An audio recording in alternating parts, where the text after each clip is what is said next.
Baik, bismillahirrahmanirrahim. Assalamualaikum warahmatullahi wabarakatuh. Saya Nazmi Maulidi, jurusan Teknik Informatika Universitas Bandung Jaya, semester 5, non-regular, yang mana pada malam hari ini akan sedikitnya menjelaskan mengenai arsitektur paralel pada mata kuliah arsitektur dan organisasi komputer. Baik, langsung saja kita sedikitnya kupas terkait arsitektur paralel.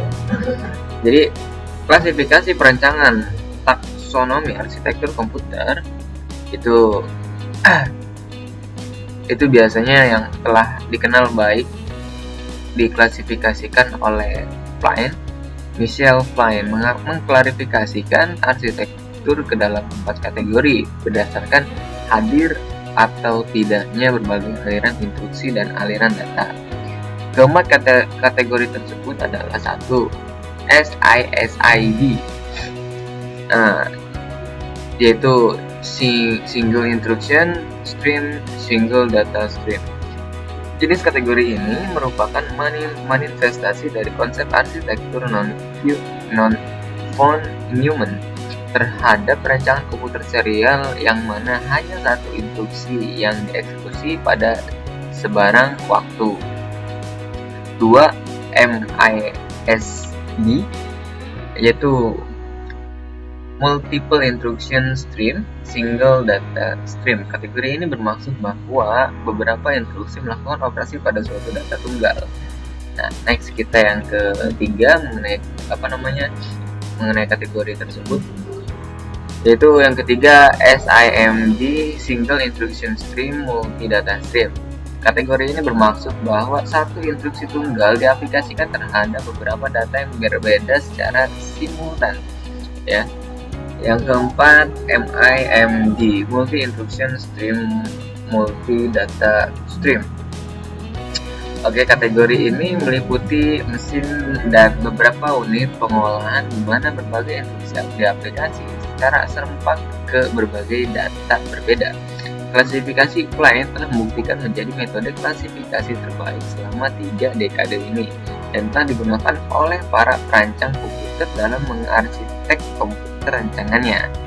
Nah, jadi ini seputar klasifikasi Plain yang mana beberapa dekade terakhir ini itu menjadi metode klasifikasi terbaik, ya. Nah, oke, kita next ke multiprosesor.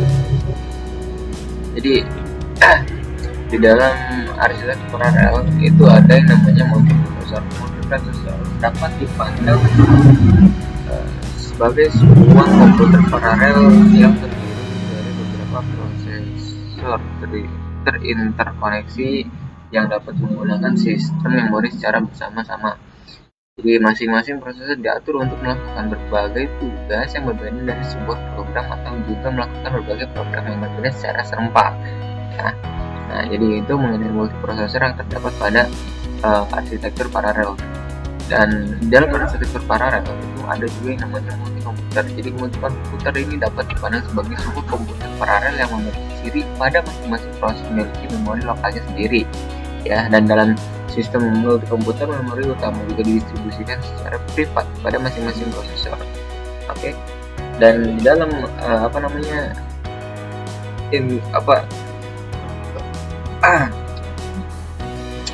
jadi selain daripada multikomputer itu juga ada prosesor array. Jadi prosesor itu terdiri dari sekumpulan PNS atau processing nodes dan sebuah proses skalar yang berproses di bawah suatu unit kontrol terakselerasi. Unit kontrol mengambil dan mendekade berbagai instruksi dari memori utama dan selanjutnya instruksi dikirim ke salah satu proses skalar atau PNS tergantung dari tipe instruksi itu sendiri. Nah, jadi sebuah proses dan juga ada nih yang namanya sebuah proses vector pipeline. Jadi dapat memproses dapat operate vektor sebagai aliran data yang kontinu secara efektif, ya. dan ada dua faktor utama. Jadi kenapa prosesor ARM merupakan pengendalian oleh instruksi, sedangkan prosesor vector pipeline dikendalikan oleh sekumpulan aliran data yang kontinu. Ada dua faktor. Kenapa demikian? Ada dua faktor. Yang pertama, sebuah prosesor skalar dan lainnya prosesor vektor. Kedua prosesor tersebut menyandarkan pada kontrol unit secara terpisah untuk memberikan berbagai instruksi yang akan dieksekusi. Prosesor vektor menangani eksekusi berbagai instruksi vektor dengan menggunakan pipeline, dan prosesor skalar berurusan dengan eksekusi dari instruksi skalar. Bagian kontrol unit mengambil dan mendekadakan berbagai instruksi dari kontrol memori utama, selanjutnya mengirim instruksi tersebut ke salah satu prosesor skalar atau prosesor vektor. Dan di dalam array sistolik terdapat sejumlah besar elemen pemrosesan atau PES identik. Masing-masing PE memiliki penyimpanan lokal terbatas, dan untuk tidak membatasi jumlah PE yang ditempatkan di dalam array, maka masing-masing PE hanya dimungkinkan terhubung ke PE tangganya melalui jaringan interkoneksi. Oleh karena itu, seluruh PES disusun di dalam bentuk pipeline yang terorganisir seperti array dua dimensi atau array linear. Di dalam array sistolik item data dan atau aliran hasil parsial yang melalui PES selama waktu eksekusi akan membuat beberapa siklus pada masing-masing siklus pada masing-masing siklus. PES melakukan operasi sederhana relatif yang sama pada item-item data dan mengirim item-item tersebut dan atau aliran hasil parsial ke PES terdekatnya. Jadi kalau untuk dari dalam arsitektur paralel itu ada yang namanya arsitektur alternatif. Alternatif lainnya sebagai arsitektur model masa depan adalah jaringan syarat tiruan atau ANN. ANN ini terdiri dari sejumlah PES yang bekerja secara kompleks dan paralel. Arsitektur ini meniru cara kerja syaraf manusia yang kompleks. Jadi begitu ya.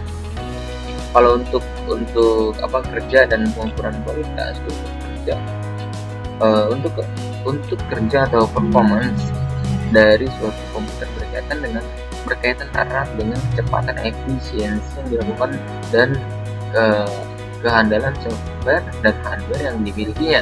Jadi secara umum kita tidak beralasan untuk berharap suatu modul tunggal dapat mengkarakteristikkan unjuk kerja yang dilakukan. Performance suatu komputer sangat tergantung dari interaksi berbagai komponen dan kenyataan pada tingkat ketertarikan penggunaan komputer menghadapi berbagai aspek kemampuan komputer yang berbeda. Jadi kalau unjuk kerja dan pengukuran itu lebih kepada performance dan keefisiensian.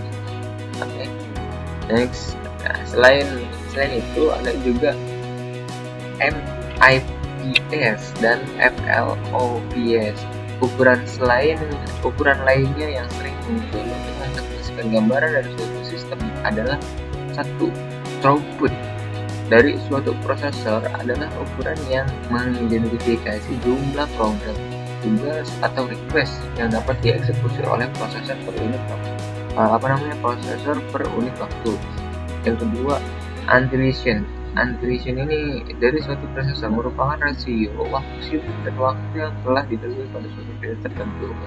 Yang ketiga, response times. Jadi response time ini adalah interval waktu untuk waktu yang saat permintaan pertama dilakukan dan waktu pada saat layanan telah selesai dilakukan. Yang keempat itu ada memory bandwidth. Jadi memory bandwidth ini mengidentifikasikan jumlah memory word yang dapat diakses dalam satu waktu. Kalau untuk yang kelima itu ada memory access. Jadi memory access ini time merupakan rata-rata waktu yang digunakan oleh prosesor untuk mengakses memori. Seringkali diekspresikan dengan nanoseconds. Kalau untuk yang keenam itu ada memory size. Mengidentifikasi kapasitas memori sering diekspresikan dengan istilah megabyte. Kalau untuk arsitektur von Neumann itu disusun berdasarkan 3 Oke, kita lanjut ya.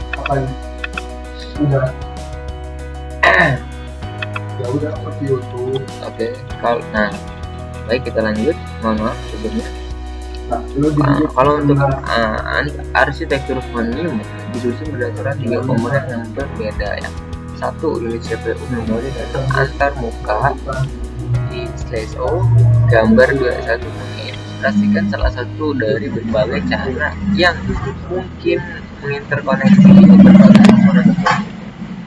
Dan kalau untuk yang satu itu CPU, peranannya sebagai otak sistem komunikasi dengan 3 komponen utama, kontrol unit, terus ALU ya, dan CU ya, register apa ya. Kalau untuk yang kedua itu memori yang digunakan untuk program dan data. Oke, kalau yang ketiga itu antar muka I/O yang memungkinkan memori komputer berinteraksi dengan perangkat output, mengirim dan menerima data juga. Jadi gitu, kurang lebih seperti itu. Mungkin hanya sampai sini yang bisa saya sampaikan terkait masalah arsitektur paralel. Jadi kurang lebihnya demikian. Ketika memang ada yang perlu ditanyakan, bisa langsung komen di bawah ya. Dan saya ucapkan terima kasih juga kepada Pak Edi Nasri selaku dosen saya pada malam hari ini ya, yang selalu konsisten dan inklusif memberikan kami materi-materi yang sifatnya memang benar itu yang kami butuhkan dan akurat secara penyampaian ya. Terima kasih banyak kepada dosen kami, dan perlu teman-teman perhatikan bahwasanya jikalau memang teman-teman ingin tahu pada dosen yang selalu mampu memberikan kami ilmu yang baik sampai dengan sejauh ini, ini alamat media sosialnya. Jadi ini alamat media sosialnya. Beliau adalah dosen kami yang selalu masih inklusif memberikan kami ilmu-ilmu yang bermanfaat. Dan juga ini akun YouTube ya, beliau. Jadi bisa langsung di subscribe saja. Oke.